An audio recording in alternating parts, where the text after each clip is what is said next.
Border 2 ദേശസ്നേഹ സിനിമകൾക്ക് ബോളിവുഡിൽ വീണ്ടും 1000 കോടി സ്വപ്നം കാണാനിടയാക്കുന്ന പ്രവണതയാണ് ബോർഡർ 2 മുന്നോട്ട് വയ്ക്കുന്നത്. ഇങ്ങനെയുള്ള സിനിമകളിൽ സണ്ണി ഡിയോൾ അവിഭാജ്യ ഘടകമായി വീണ്ടും ശക്തമായി നിറയുന്നു എന്നുള്ള ഒരു സ്ട്രോങ് പവർ പോയിൻറ്റും കൂടെ ഈ പടത്തിനുണ്ട്. വരുൺ ധവാൻ, അഹാൻ ഷെട്ടി, ദിൽജിത്ത് ദോസഞ്ജിത്ത് എന്നിവരുടെയൊക്കെ കെമിസ്ട്രി ഈ സിനിമയിലെ ആദ്യ പകുതിയിൽ ഭയങ്കരമായിട്ടൊരു ഫൺ മൂഡ് നിലനിർത്താൻ സാധിക്കുന്നുണ്ട്.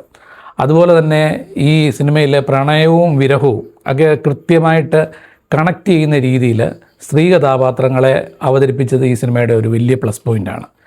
ഇൻ്റർവെല്ലിന് ശേഷം പിന്നീട് ശരിക്കും പറഞ്ഞു കഴിഞ്ഞാൽ ആർമി, എയർഫോഴ്സ്, നേവി ഇങ്ങനെയുള്ള മൂന്നിൻ്റെയും കാഴ്ചപ്പാടുകളിൽ നിന്ന് പാകിസ്ഥാനെതിരെ ഉള്ളൊരു യുദ്ധം അവതരിപ്പിക്കുമ്പോൾ പ്രേക്ഷകൻ ആസ്വദിക്കാനുള്ള എല്ലാ ഘടകങ്ങളും സിനിമയിലുണ്ടെന്നുള്ളതാണ് സത്യം.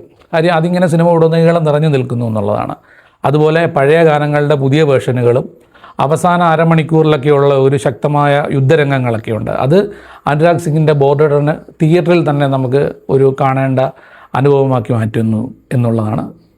ഇത് തീർച്ചയായും നിങ്ങൾക്ക് തിയേറ്ററിൽ ആസ്വദിക്കാവുന്ന സിനിമയാണ്.